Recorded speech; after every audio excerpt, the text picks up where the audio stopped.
Друзья, всем привет! В сентябре 2019 года в Швейцарии произошел какой-то наплыв телевизионных туристов, которые приезжали снимать свои обзоры на эту прекрасную страну. Добро пожаловать в Женеву! Сюда приезжал Антон Птушкин, рассказывал, какая это замечательная и красивая страна. Его видео называлось «Швейцария. Почти идеальная страна». Большой выпуск. Но на его видео я сделал небольшое разоблачение. Также сюда приезжали Орел и Решка. На них я, возможно, буду снимать разоблачения, но чуть попозже. И недавно совершенно случайно наткнулся на новое видео «Женева, Швейцария.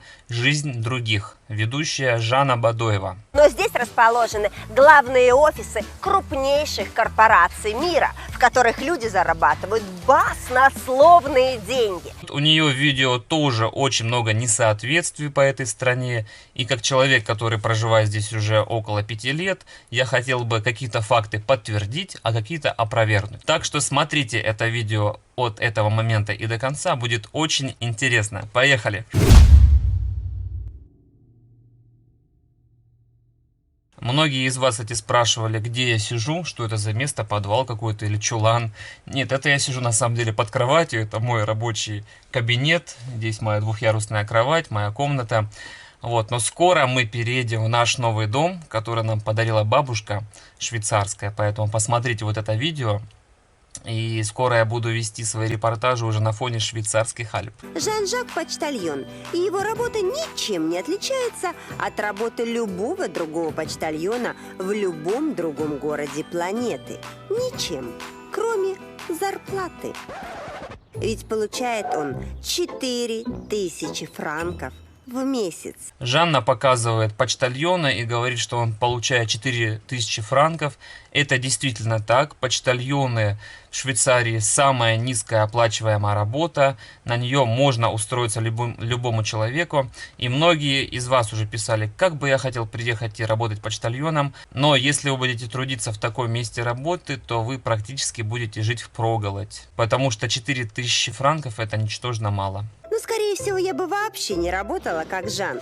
Жила бы себе спокойно в пригороде Женевы, гуляла с собакой на изумрудной лужайке возле дома и получала бы от государства почти 3000 франков пособие по безработице. Пособие по безработице 3000 франков для Швейцарии это ничего.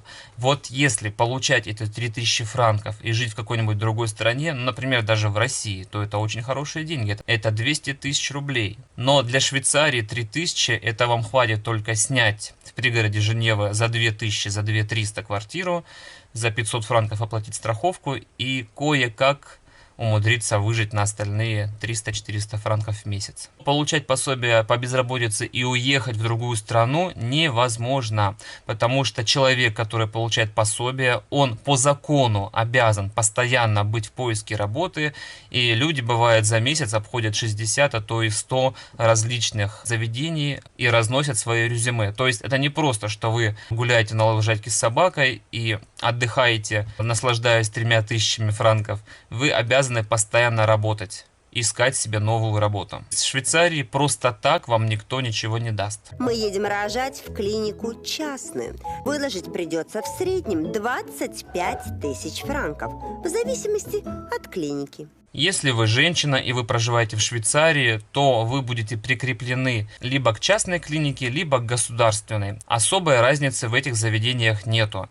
И никто вас не обяжет платить 25 тысяч франков. Это все входит в программу государственного страхования. Каждая женщина, каждый человек платит от 300 до 500 франков страховку в зависимости от возраста, в зависимости от местоположения, от работы. И вся эта страховка будет покрывать полностью ваши роды. В плане родов здесь, конечно, условия шикарные. Скорее всего, Жанна оговорилась, и, возможно, она имела в виду, что 25 тысяч долларов стоит такая клиника в России. Это вполне возможно. Действительно, я, когда побывал на родах со своей супругой в клинике в Швейцарии, которая нам полностью оплатила страховка, я погуглил, сколько стоят такие же клиники в Москве. Они реально стоят от 15 тысяч и больше.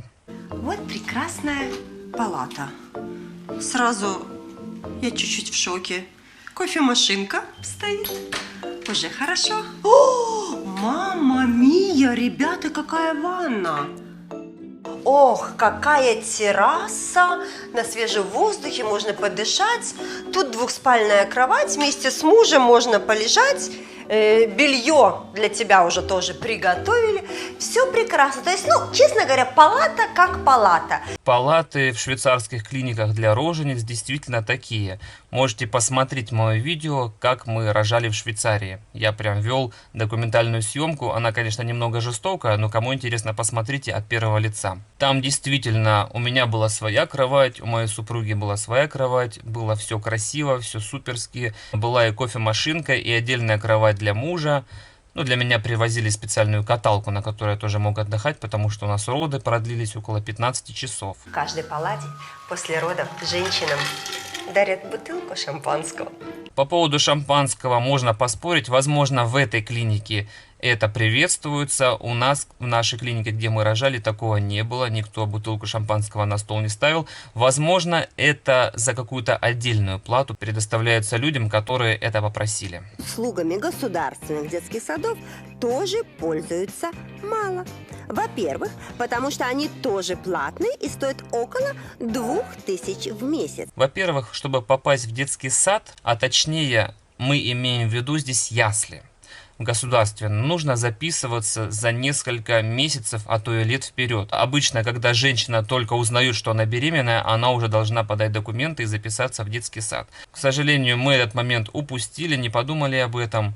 Поэтому нам тоже пришлось искать судорожно частный детский сад. Он выглядит так же, как и государственный, просто маленький. И действительно, стоит это по-разному 1500–2000 франков. У нас детский сад, ясли стоили 1500 за месяц. Причем это не полный рабочий день. Вы отдаете ребенка либо с 8 утра до часу дня, либо, как мы отдаем, с 11 дня до 5 вечера. Та цена 2000 франков плюс-минус варьируется от городов и регионов. Она озвучила верно. Удивительно, но белые воротнички в дорогущих костюмах часто обедают бутербродами из дома, сидя просто на ступеньках или на лавочке в парке. В Швейцарии это действительно так. Есть определенная традиция в обеденную паузу, которая составляет от 30 до 45 минут, выходить на улицу и просто обедать на улице. Во-первых, это чистый воздух, белые воротнички устают сидеть в своих офисных замкнутых помещениях. Во-вторых, можно насладиться солнышком, если погода хорошая. Ну и в-третьих, обычно в швейцарских конторах люди сидят все вместе, их разделяют только рабочие столы. И если каждый бы приносил свою банку с борщом, как в России, контейнер, в котором лежат пюре, котлета, подлива, то это было бы уже некорректно. Из-за того, что здесь часто экономия пространства, везде открытые лофты, из-за этого людям просто хочется пойти развеяться и побыть самим собой наедине, покушать салат или сэндвич на улице. И представляете, если у офисного работника в среднем 4,5–5 тысяч зарплата, то сходить в ресторан это уже накладно. Поэтому люди обычно по пути покупают себе сэндвич или салат в магазинчике и таким образом обедают, чтобы сэкономить и время, и деньги. Большинство местных может позволить учить своих детей в прекрасных частных школах. Частное образование в школе, так же как и все в Женеве, баснословно дорогое. В среднем год обучения с полным пансионом и проживанием ребенка в номерах уровня хорошей гостиницы будет стоить около 50 тысяч франков. Я считаю, это неправда. Конечно же, частная школа гораздо лучше государственной, но 50 тысяч франков в год, если у вас один ребенок, а если у вас 2 или 3 ребенка, то позволить себе это может далеко не каждая семья. Средняя зарплата 4, 5, 6 тысяч, то, конечно же, представляете, какой процент может отдавать детей в частные школы. Это очень дорого и очень накладно. В основном дети учатся в государственных школах. Частные школы – это исключение лишь у богатых людей. Красивый парк с ландшафтным дизайном и лужайка размером чуть меньше, чем поле для гольфа. А через дорогу целый комплекс современных учебных зданий, открытый бассейн, спортивные площадки, батуты, даже уличные шахматы и еще целая масса разнообразных развлечений для детей. То, что сейчас показано на видео, это даже не частная школа, это больше как интернат. И еще раз повторюсь, только очень богатые и обеспеченные люди могут позволить себе вот такую роскошь. Не думайте, что тут каждая семья отдает ребенка в такую школу. Это совершенно не так. Вот, например, мой знакомый Жан. Он сидит на пособии по безработице. Но когда я приехала к нему в гости и увидела, как он живет, то, честно говоря, не нашла и 10 отличий от дома Карла, который всю жизнь был успешным банкиром. Она рассказывает про человека, который какое-то время сидит на пособии и сравнивает его дом с домом банкира. Здесь, в Швейцарии, такая ситуация, что дом у озера может стоить в разы дороже, чем дом, который показан сейчас на видео. Он тоже хороший, но если он находится не в престижном районе, то он будет стоить в разы дешевле. И так как человек недавно только перешел на пособие, понятное дело, что ему нету смысла сразу же менять жилье на более дешевое. Как я говорил в самом начале, человек, который живет на пособии, он обязан искать работу постоянно, потому что всю жизнь ему никто не будет здесь просто так платить эти деньги. Все равно он потом это должен будет отработать. Сколько ты уже живешь времени на пособии? Уже почти полгода. А до этого я работал полгода в банке. И в принципе мне нравилось, но в какой-то момент я понял, что устал. Вся эта рутина, знаете, она меня угнетала. Поэтому я решил уйти из профессии и найти себя.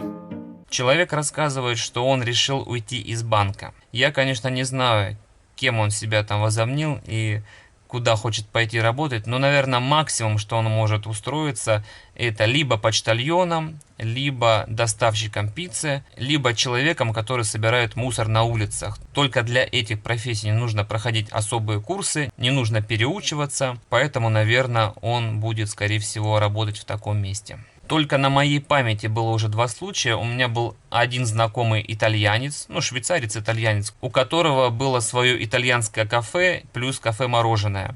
У него этот бизнес прогорел, никто к нему мороженое не ходил есть, пиццу его тоже почему-то не покупали. И потом я случайно его увидел, как он развозит газеты и работает на почте. А второй знакомый, тоже мой коллега, у него был свой ресторан, причем очень классный, дорогой ресторан в ливанском стиле, там восточная кухня.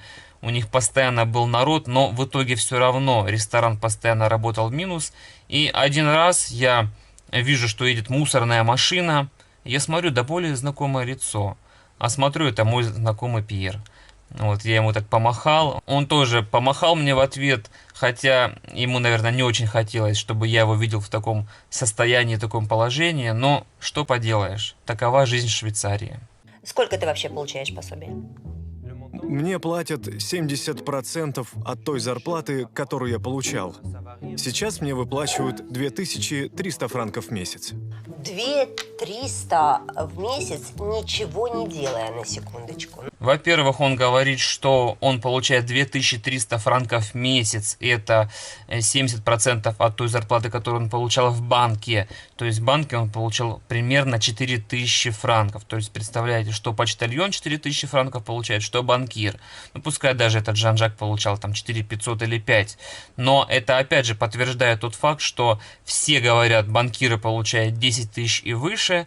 Видите, обычный банковский сотрудник получает около 4-5 тысяч. Это немного. Плюс она говорит, 2300, ничего не делая, как же хорошо. Но, ребят, у него только один дом стоит 2000. На что жить? Ко мне часто приходят студенты или безработные именно потому, что они не могут устроиться. Дело в том, что в Швейцарии огромная конкуренция, а умение презентовать себя – это одна из важнейших вещей при устройстве на работу. Показывают какую-то женщину, которая заявляет, что она преподаватель ораторского искусства. На самом деле в Швейцарии это вообще не нужно, потому что все резюме шлются обычно на почту. Если вы будете кому-то звонить или приходить к кому-то в контору и говорить: здравствуйте, я такой-то, такой-то, я хочу вас работать, вас сразу отправят и скажут: вот вам почта, шлите нам резюме на почту. Никто вас вот так орально слушать не будет. Пунктуальность – это еще одна особенность места. Здесь все приходят вовремя. Когда я читал о Швейцарии, когда я еще тут не жил, я был уверен, что действительно Швейцария — это страна часов и страна пунктуальных людей, потому что вроде бы часы повсюду. Но вы знаете, меня постигло разочарование, потому что Швейцария — это самая непунктуальная страна. У меня уже было столько историй в жизни, когда люди проявляли свою непунктуальность, что можно уже даже по пальцам рук не пересчитать. Например, люди, которые у нас заказывают выпечку или продукцию для школы или для какого-то мероприятия, мероприятие. Я у всех спрашиваю, во сколько вы точно придете. Ну, например, в 7 часов 30 минут или там в 7 часов 45 минут, да, потому что у меня с утра каждая секунда на счету, и если человек придет, например, в 7:35, то я уже буду заниматься чем-то другим, и я не смогу его обслужить. Очень часто люди опаздывают. Также, когда мы, например, сдаем квартиру, то есть за 5 лет жития в Швейцарии так получилось, что мы около 5 раз уже переезжали. Все искали лучшее место или подешевле, или лучшая локация. И когда ты сдаешь свою квартиру, ты обязан найти себе замену. И бывает такое, что на просмотр квартиры записываются около 20-30 человек одновременно. И ты расписываешь каждого по минутам. Например, вы придете в 8 часов 30 минут, вы придете в 8 часов 45 минут. И очень часто люди опаздывают, очень часто приходят не вовремя или вообще не приходят. Поэтому, конечно, в пунктуальности швейцарцев я бы еще мог поспорить. На самом деле, просто лично я очень пунктуальный человек. Я лучше приду за 20-30 минут раньше, если я знаю, что будут пробки или в метро. И для меня, конечно, вот пунктуальность — это очень-очень большой такой пунктик. Всегда, если люди опаздывают ко мне навстречу, раньше, когда я занимался бизнесом, я никогда себе этого не позволял и не прощал, если люди опаздывают. То есть для меня это сразу понятие того, что человек несерьезней. Поэтому, друзья, возьмите себе на заметку, никогда не опаздывайте и будьте всегда пунктуальными. Это очень и очень правильно. Это ваша квартира или вы ее арендуете? Арендуем. Вместе с коммунальными она нам стоит 2300 франков в месяц. Квартира в Женеве за 2300 франков – это клад. Вот здесь я вам хочу сказать, что этим людям, героям этой программы, очень повезло, потому что 2300 – это очень и очень хорошая цена, действительно. Это правда, что многие швейцарцы ездят во Францию покупать продукты, одежду? Чистая правда. Многие туда едут просто в супермаркеты, чтобы купить продуктов на неделю. Я это подтверждаю, что многие швейцарцы ездят во Францию или в Германию в магазины и в супермаркеты. Конечно, очень повезло людям, которые живут на границах, например, Женева, Цюрих, Базель. Им очень удобно, буквально 15-20 минут, и ты уже оказываешься на другой стороне, то есть в другой стране.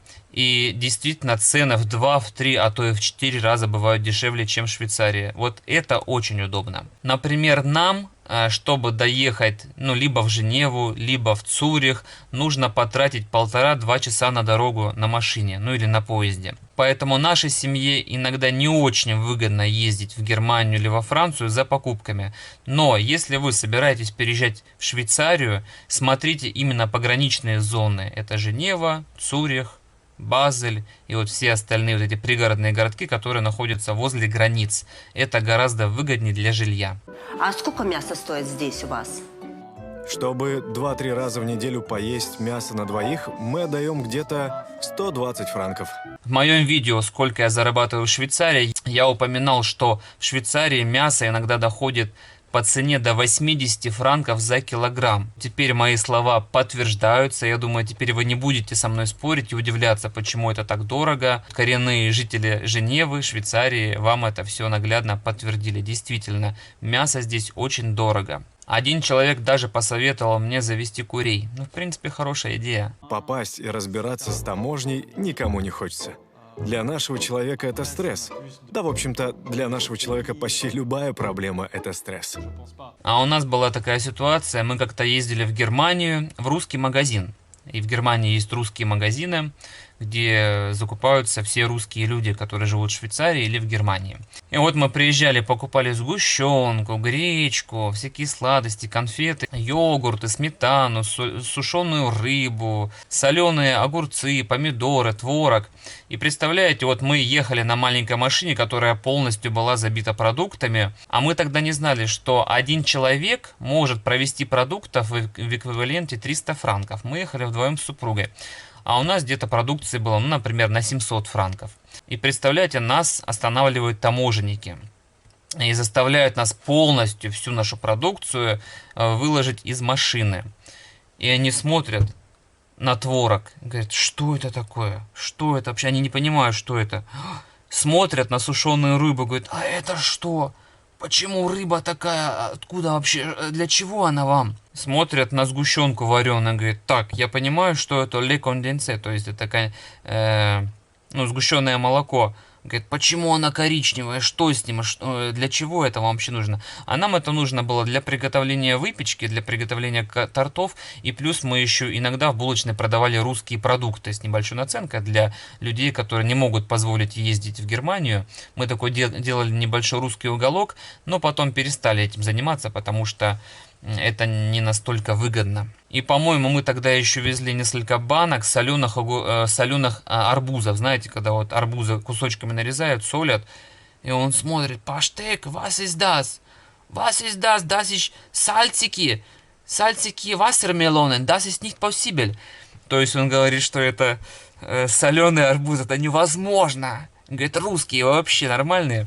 Вот. Ну и в итоге мы как-то ха-ха-хи-хи посмеялись, посмотрели, что у нас, в принципе, по документам все сходится, и он нас отпустил. Так что для русского человека это не вызывает особый стресс, но я вам хочу сказать, если уж будете из Швейцарии, из Германии в Швейцарию ездить и везти продукты, закупайте не больше 300 франков на человека, а то можете получить штраф. Это действительно так. Грех не зайти в супермаркет, чтобы лично посмотреть на цены самой дорогой страны в мире.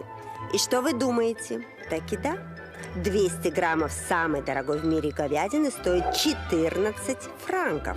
300 граммов самого дорогого в мире сыра – 7 франков. 130 граммов колбасы – 9 франков. Хлеб – 3 франка.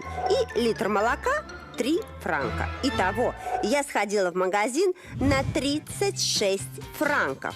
Ну вот оно еще раз подтверждение моих слов по ценам, что 70-80 франков это нормальная цена за говядину, за хорошее мясо. Штраф за превышение скорости свыше 10 км в час может стать в 1000 франков.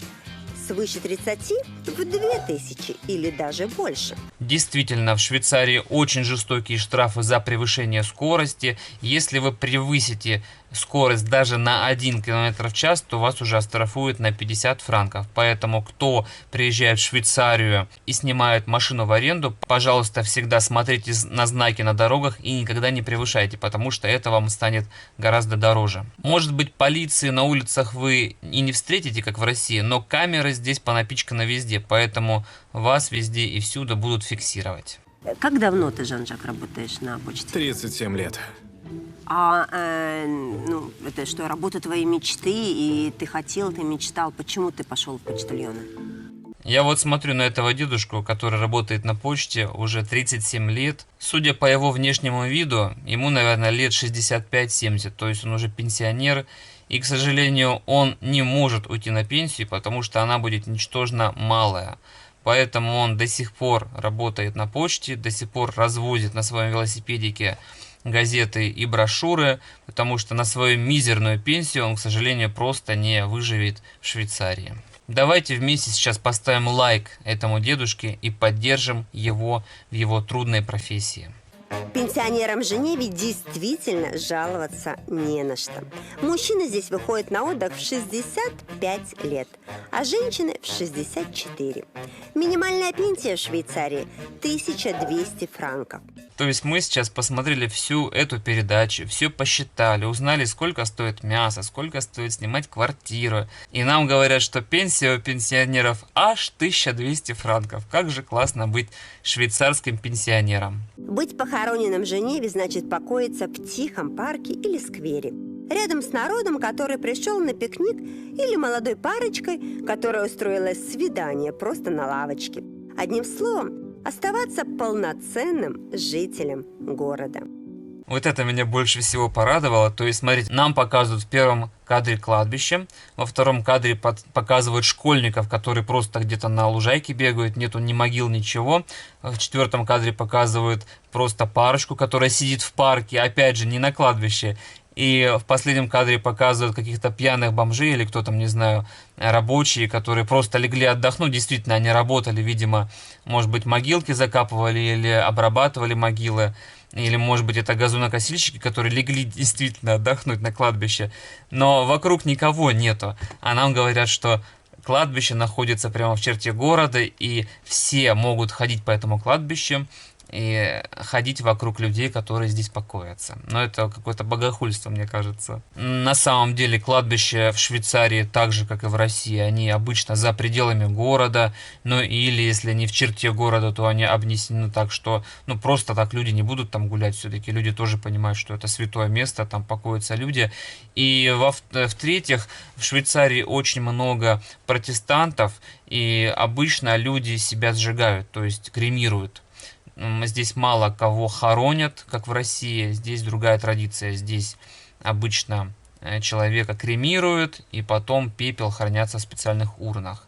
Либо дома, либо вот производится захоронение в каком-то месте. Так что, друзья, я уверен, что это видео вам опять понравилось. Я внес еще раз какую-то ясность по Швейцарии. Все-таки, когда снимают телевизиончики, это одно. Когда рассказывает человек, который здесь прожил уже какое-то время, это другое. Кому прислушиваться, выбираете вы. Ну а если мне не верите, приезжайте в гости. Находимся мы в городе Бильбьен. Наша булочная находится по улице Абергаса 6.